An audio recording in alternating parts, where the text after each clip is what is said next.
Hi, welcome to AwkwardHamster.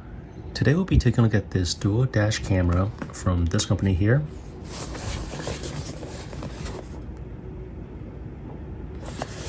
Looks like this is a division of Awkward, and here's their model. Let's open this up. There's the back camera, cigarette power port. Let's first take a look at the accessories. This here is a USB cable, and this is a mini USB cable. It's got to be at least 10 feet here. Different adhesive mounts.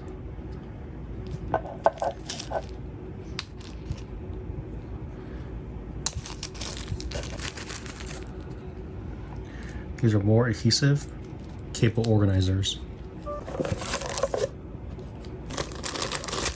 If you want to read any part of the user manual in more detail, feel free to pause the video. And that cable I showed before, the one I thought was 10 feet, it's actually 13 feet. And this one over here, this one is 23 feet.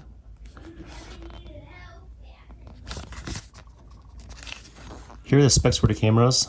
The front camera is 170 degrees, very wide angle. The rear camera is 152, that is still pretty wide. I like how the rear camera can be powered by using a USB cable rather than trying to tap into the reverse lights.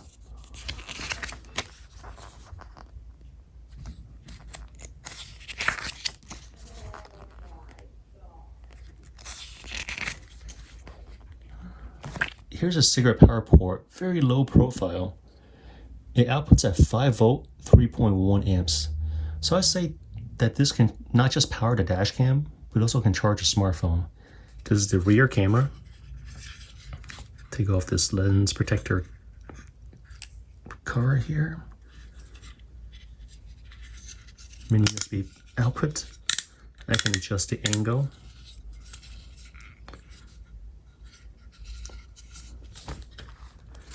And this is the main unit, the front facing camera. Here's a reset pinhole. This will be the input for the rear camera. The manual said that this was a GPS input, but this did not come with a GPS unit. The power inputs on the left side. Micro SD card on the bottom here. Microphone pinhole on the top. This was the main camera we saw earlier. And this is the LCD screen. The unit is much lighter than other dash cams because there's no built-in battery for this. Let's power this up and take a look at the menu system. This will be the first power up.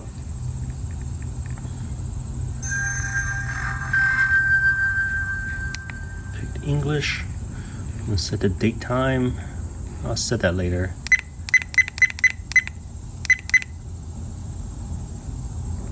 Alright. It's already recording.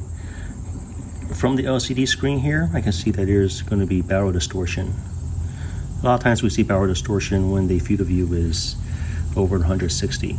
It's more pronounced when it's over 160 degrees. A little resolution. So with 1080 I can't adjust the frame rate, but at 720 I am able to have a higher frame rate. Display mode, front camera, rear camera. The rear camera is not plugged in yet. And for it to be a dash cam, it has to have loop recording.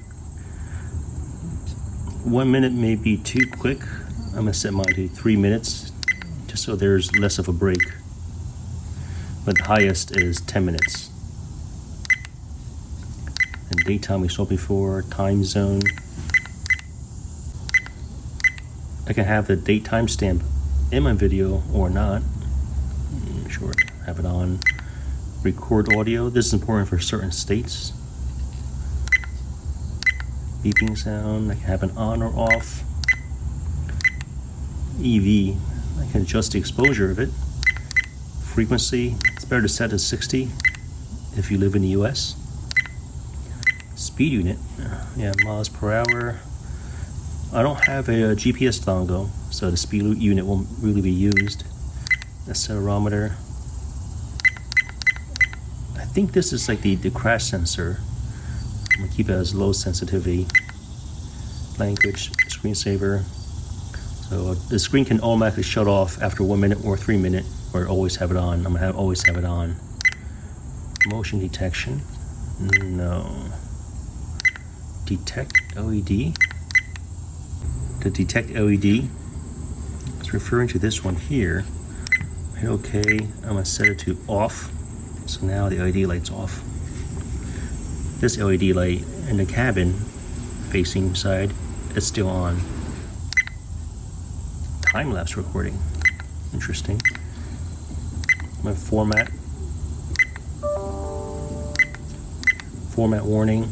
A lot of times when people buy dash cams, they just assume that it will always work. No, the dash cams needs to be reformatted every 30 days on average. This one can set a reminder for yourself to remind you every 15, 30, or 60 days. Then I can also reset everything back to default. And this is the version of the firmware.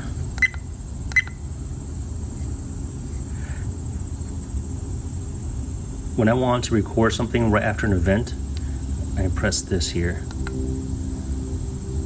And it's automatically saving that event. I can also playback too.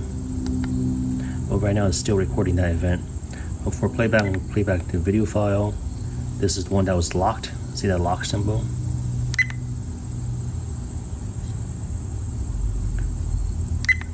Okay to play. Here's a look of the layout. On the upper left hand corner, that's the rear camera. Then the other is my camera. I can always change it by going to the display mode.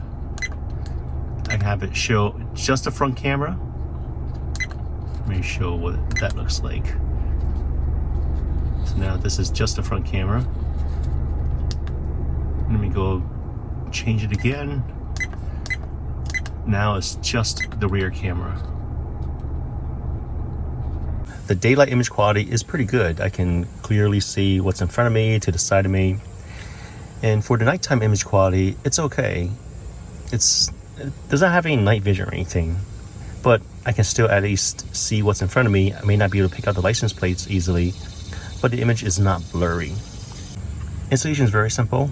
There's just 2 cables. One is power, the other is very long cable that can run all the way to the back to the second camera. Now for the second camera, the image quality is still good.